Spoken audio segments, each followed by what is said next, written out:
배도 고프고 불이라도 한번 켜볼까? 따뜻한 집이다. 꺼졌네. 하나 더 켜볼까? 맛있는 음식, 치킨, 피자. 너무 맛있겠다. 이거 한 개 남았는데. 그래, 이것도 켜야겠다. 아니 이 아가씨 지금 이거 산불 드시면 안 보이나 이거? 아니, 불을 켜면 어떡해 지금 이거? 뭐 하는 거예요? 저는 성냥팔이 소녀인데요. 어머나 지금 건조주의보가 내려진 이 상황에 이거 불 켜면 이거 큰일 나 이 사람 이거 큰일 나. 연예가자. 아니, 저는 성냥팔이 소녀인데.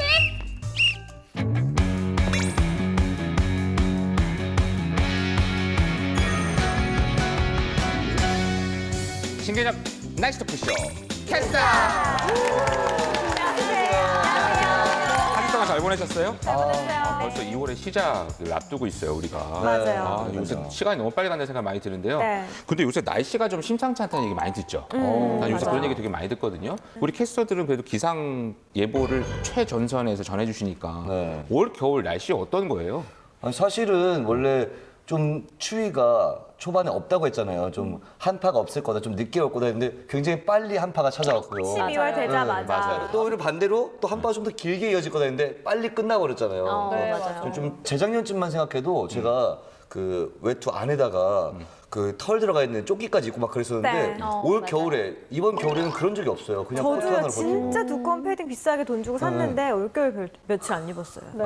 그래서 사실 이제 이 기상 예보하는 것도 장기 예보하는 것도 그래서 훨씬 더 어려울 것 같아요. 맞아요. 그래서 그럼요. 가서 기후 패턴이 너무 많이 심하게 변하니까요. 네. 근데 또 요새 가뭄 얘기 많이 하는데 특히 그 강원 지역이 굉장히 극심한 그런 지난해부터 심각한 가뭄이라고 하더라고요. 네. 또 거기 사는 요새 빙어 축제인가요? 그거 네. 올해 없어졌다며요. 그렇죠, 맞아요. 지금 강원도가 무려 41년 만에 최악의 가뭄이라고 합니다. 이 정도로 심각해요. 특히 지난 12월 기준으로 강수량이요. 속초가 0.2mm, 강릉이 네. 0.3mm, 네. 그리고 태백이 4.5mm. 이야. 아니 네. 0.2mm면 안 내린 거 아니에요? 그 1mm만 해도 요만큼인데 네. 그러니까 진짜 요만큼 내린 건데. 네, 그래서 지금 이 지역의 평균 강수량이요. 지난 네. 12월 기준 0.3mm라고 해요. 그런데 원래 평년 기준으로 봤을 때 이 지역이 38.3mm가 내려야 되거든요. 네. 그러니까 뭐 1%도 안 내린 거죠. 그래서 평년 대비해서 1% 수준이라는 얘기죠? 네. 이야. 10%도 아니고 엄청나게 심각한 아니 진짜 수준이구나. 그때 네. 보니까 동해시에는 1월 초인가 그때 보니까 강우량이 올겨울에 0이었다고 그러니까요. 맞아요. 했으니까 굉장히 심각하군요. 네. 제가 요즘에 이제 지역 축제 중계를 많이 맞아요. 다니잖아요. 그렇죠, 그렇죠. 근데 이런 겨울 축제가 그 지역에서는 굉장히 큰 한 해 수입원이라고 하더라고요. 그렇죠. 근데 이게 이렇게 안 돼버리니까 비가 빨리 와야 될 텐데. 맞아, 맞아. 그런데 지금 기상청에서는요, 이 지역의 가뭄이 계속될 거를 어느 정도까지 내다보고 있냐면요, 네. 봄까지. 그러니까 3, 4, 5월까지는 이 지역에 이렇게 메마른 날씨가 계속 될 거다라고 예보를 하고 있거든요. 아유 위험한- 사실 우리가 비가 많이 야. 내린다, 눈이 많이 온다, 뭐 추위가 찾아온다 이런 건 대비가 가능한 건데 네. 그렇죠. 이렇게 계속 가물어지는 거에 대한 대비가 마땅히 할 게 없다는 게 심각한 진짜 것 이제 같아요. 새농사 시작해야 되는데. 그러니까 이제 봄철에 그러니까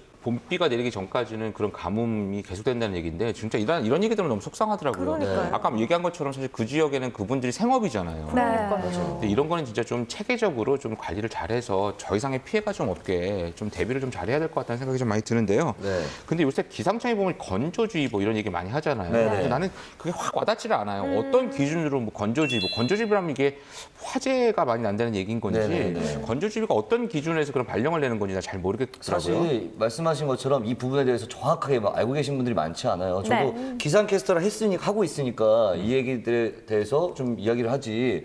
안 그랬을 땐 저도 관심도 없었고. 맞아요. 좀 그냥 건조주의보다 그러면 건조한 거보다 이렇게만 생각했는데 자, 제가 그럼 자세하게 한번 정리를 한번 해드리도록 할게요. 네. 일단 건조주의보를 이야기하려면 실효 습도를 알아야 돼요. 실효 습도. 실효 습도? 네네. 습도는 습한 건데 네. 그래 실효란 말이 하나 더 들어가 있네요. 네, 실효. 그렇죠. 자, 이 실효 습도라는 게 그러니까 오늘부터 5일 전까지 일평균 습도를 계산을 해서 이걸로 앞으로 건조도를 이제 나타내는 거예요. 네. 우리가 실효 습도가 35% 이하로 이틀 이상 지속될 것으로 예상이 된다. 네. 이때 건조주의보 그리고 25% 이하로 이틀 이상 지속될 것 같다. 이럴 때 건조 경보가 내려지는 거죠. 그러니까 사실 건조주의보라 그러면 많은 분들 나도 사실 그랬거든요. 네. 그러니까 이게 피부가 좀 건조하는 거 생각해서 네네. 피부 좀 관리만 잘하고 물 좀 많이 먹으면 되는 줄 거기까지는 알고 계시는데 네. 사실 건조주의보는 그렇게 생각하면 안 되고 화재에 맞아요. 연결해서 생각해야 된다는 거 아니에요? 그러니까 뭐 맞습니다. 대부분 사람들이 그냥 좀 건조하구나 피부 관리 해야지. 저도 사실 그 정도 미스트 뿌리고 이 정도까지인데 더 중요한 건 화재가 발생할 가능성이 높아진다는 점.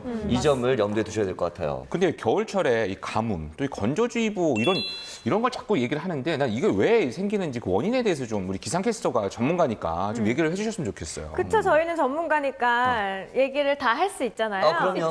그렇지만 훨씬 더 전문적인 분께 이야기를 듣는 얘기 게 못하는 거 아니고. 할 수 있지만 네. 듣는 게 더 좋을 것 같아서 우리 시청자분들을 위해서 저희가 전화 연결 누구 전화 연결돼 있어요? 해봤거든요. 네. 센터장님 네, 안녕하세요. 안녕하세요.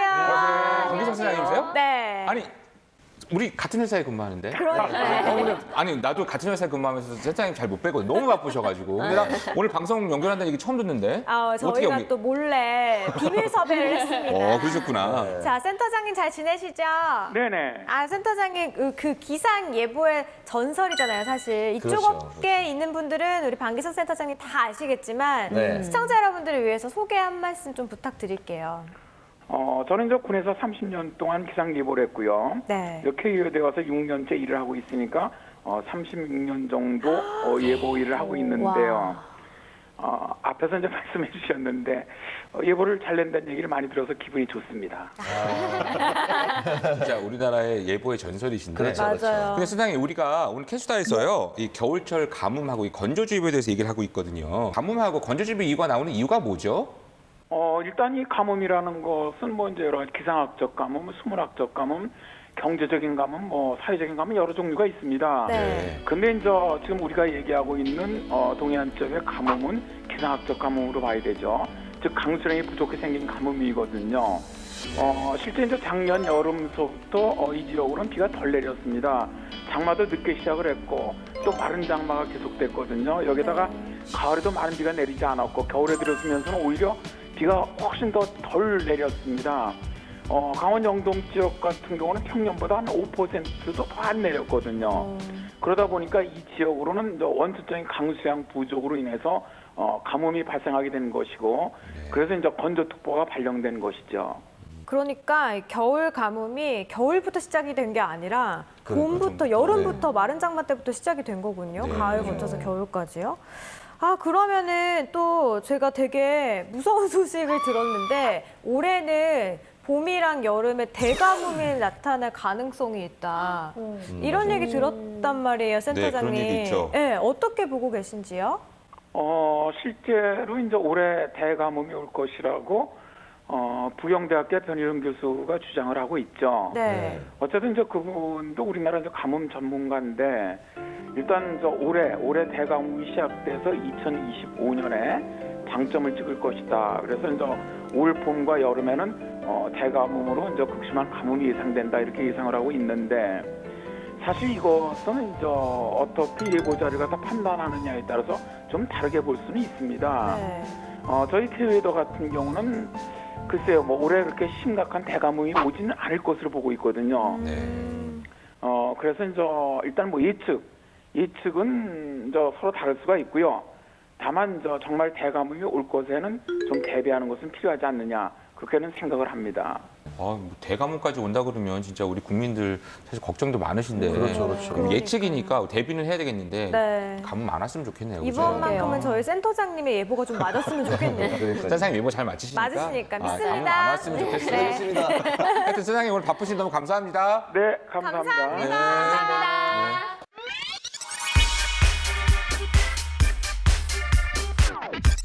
자, 오늘 우리가 가뭄하고 건조주의보 얘기를 많이 하고 있는데요. 네네.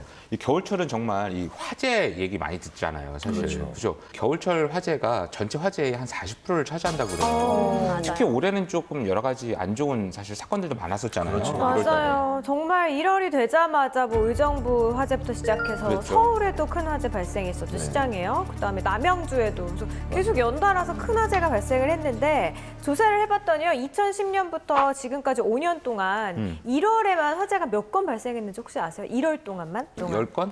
아니, 200건? 에이, 그래도 500건? 한 한 500건 정도는 났겠죠. 그 정도 아니에요. 되면. 2만여 건 네? 발생했어요. 어머. 그렇게 많이 나요? 네. 1월 달에? 그래서 평균치를 해봤더니 네. 매년 1월에 4,300여 건의 불이 화재가 한 달 동안? 1월 동안만? 네. 이야. 30일 동안 4천 건이 넘는 불이 그럼 난다고요? 하루에 와. 거의 100건이 넘게 불이 발생하는 거예요. 그럼요. 우리가 모르게 모두가 불이 조금 엄청나게 돼서 많이 발생하는 하긴 뭐 이렇게 막 화재가 난 게 보도되는 것도 있고 안 되는 것도 있다 보니까 그쵸. 와 정말 많네요. 우리 1년 동안에 1월이 제일 많이 불이 발생하나요? 아니에요. 더 많이 발생하는 달이 있는데 3월인데요. 3월이요? 3월이요? 네, 1월에는 4,300여 건 정도잖아요. 네. 3월에는 4,400여 건. 한 건 더 늘어나요? 불이, 네, 발생한 걸로 통계치가 나왔고요. 2월이 이제 3등인데요. 네. 한 4,000여 건 정도. 기본적으로 4천 건 이상 불이 계속 1, 2, 3월에 네, 4천, 4천, 4천이 넘는 3월에만 거네요. 거의 1000건이 넘는 불이. 근데 뭐 무조건 건조한 날씨로 인해서 불이 다 나는 건 아닐 거 아니에요. 그렇죠, 그렇죠. 여러 가지 화재 발생 원인들이 있는데 어떤 순인지 한번 제가 랭킹을 조사를 해가지고 오, 이거 준비하셨구나. 갖고 왔습니다.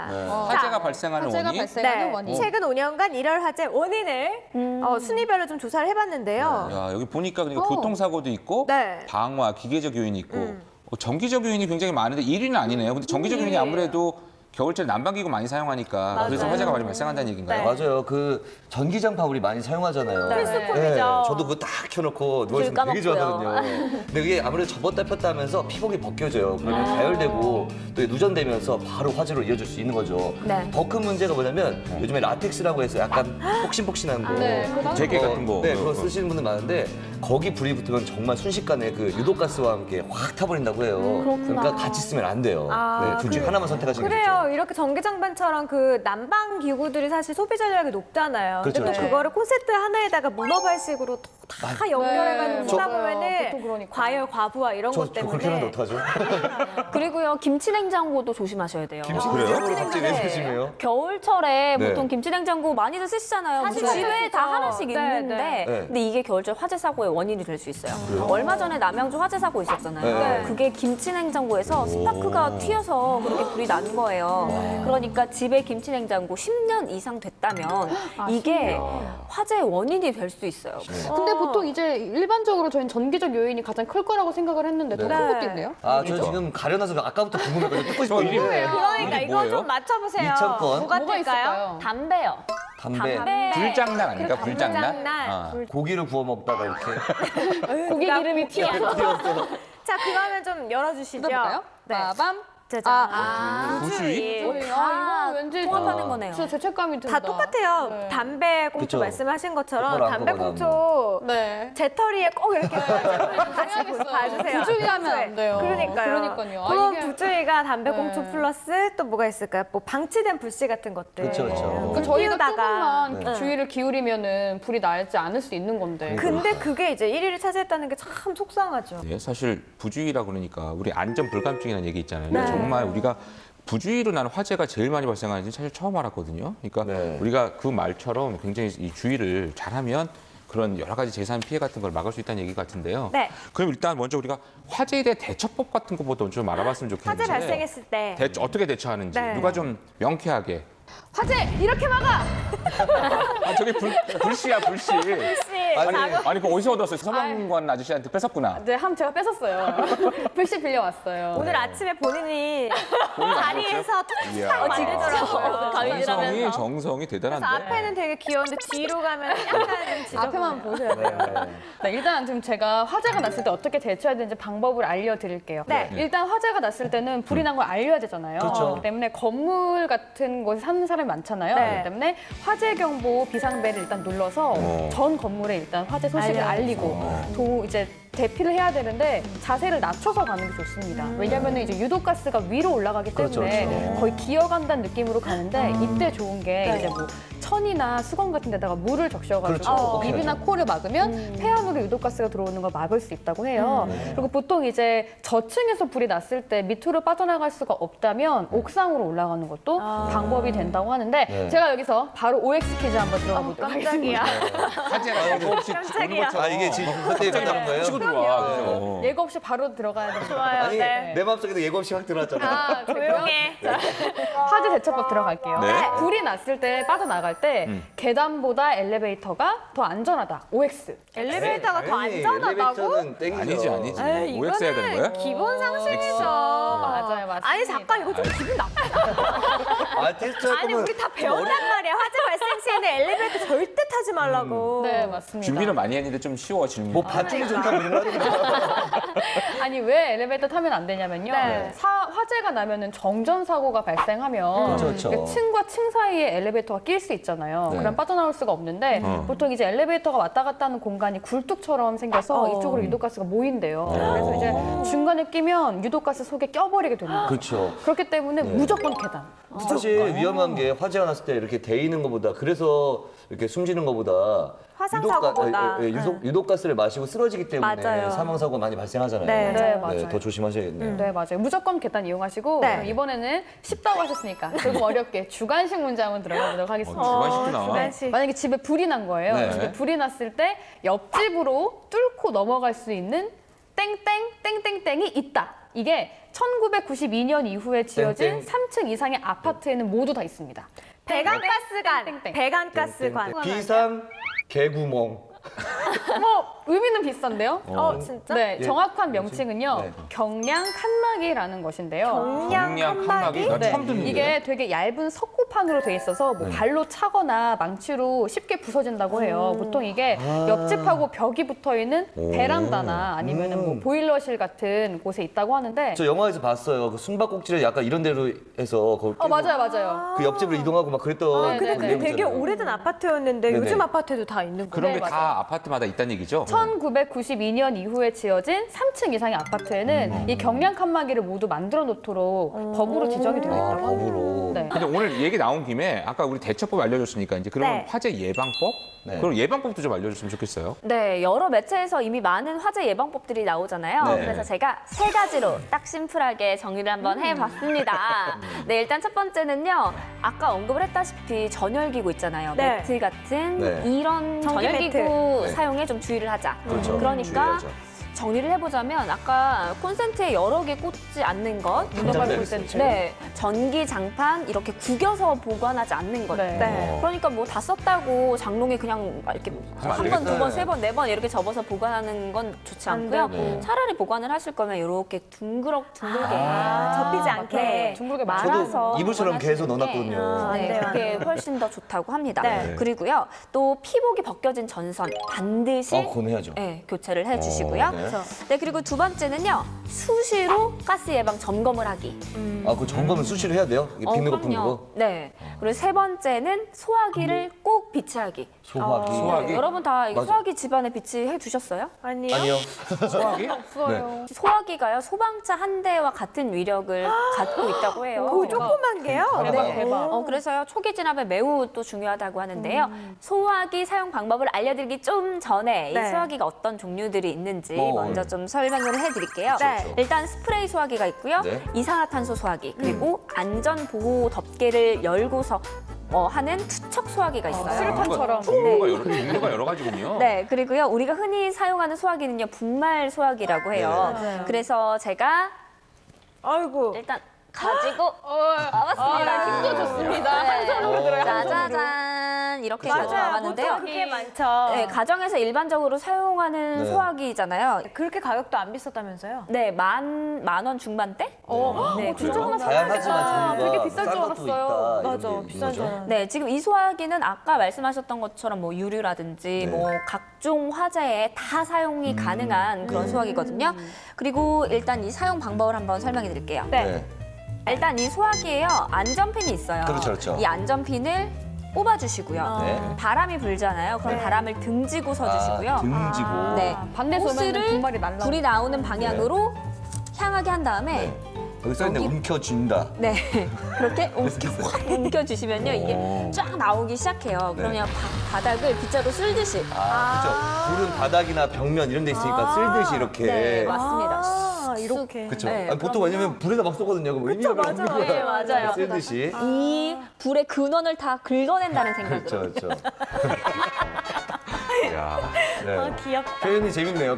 근원을 긁어낸다는 생각으로. 네. 아까 얘기한 것처럼 이 소화기가 그 정도 유력도 있고 사실 불 끌 때 네. 굉장히 유용한 거기 때문에 어디다 잘 비치해 두는 것도 중요한데 네. 올바른 사용법을 꼭 아는 것도 굉장히 중요할 것 같은데요. 네, 그런데 여기서 중요한 팁이 있어요. 뭐요? 이게요, 소화기가 오래되면 폭발할 가능성이 있네요. 맞아요. 사고가 있었잖아요.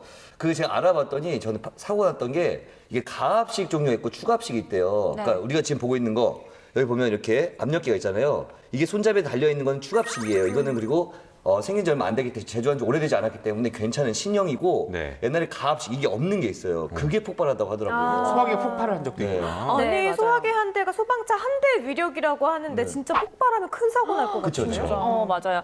그리고 이렇게 신형이라고 하더라도 제조일자가 8년이 지나면 그것도 폭발할 가능성이 있다고 해요. 네. 8년이 지나간 소화기는 반드시 교체를 해주는 게 좋다고 네. 합니다. 그리고요, 이 안에 아까 말씀하셨던 것처럼 여기 지시 압력계가 있어요. 그쵸, 그쵸. 네. 이 압력계가 가스가 지금 제대로 들어있는지를 보여주는 거거든요. 네. 그래서 여기가 초록색으로 되어 있는지도 반드시 확인을 하시는 게 좋습니다. 그렇군요. 나 현주 씨 오늘 얘기 들어보니까 사실 소화기를 어디다 뒀는지도 잘 몰랐었는데 소화기가 그렇게 유용하다는 거 처음 알았고요. 또 사실 어디다 잘 대처해 두는 거, 비치해 두는 것만이 중요한 게 아니라 어떻게 관리하고 사용하는 부분을 아는 것도 굉장히 중요하다는 생각이 좀 드는데요. 네. 더 이상 이런 불행한 일들이 좀 없어서 진짜 안전한 사회가 좀 되었으면 좋겠어요. 네. 네. 이 꺼진 불도 다시 보자라는 이 불조심 표어가 있습니다. 이 때론 익숙해서, 이 때론 당연해서 이 꺼진 불에 대한 경각심이 무뎌진 것이 아닌가 싶습니다. 이 부주의가 이 화재 사고 원인의 1위였다는 것 잊지 않으셨으면 좋겠습니다. 저희는 다음 주에 더 유익하고 재미있는 이야기를 가지고 돌아오겠습니다. 신개념 날씨 토크쇼 캡다.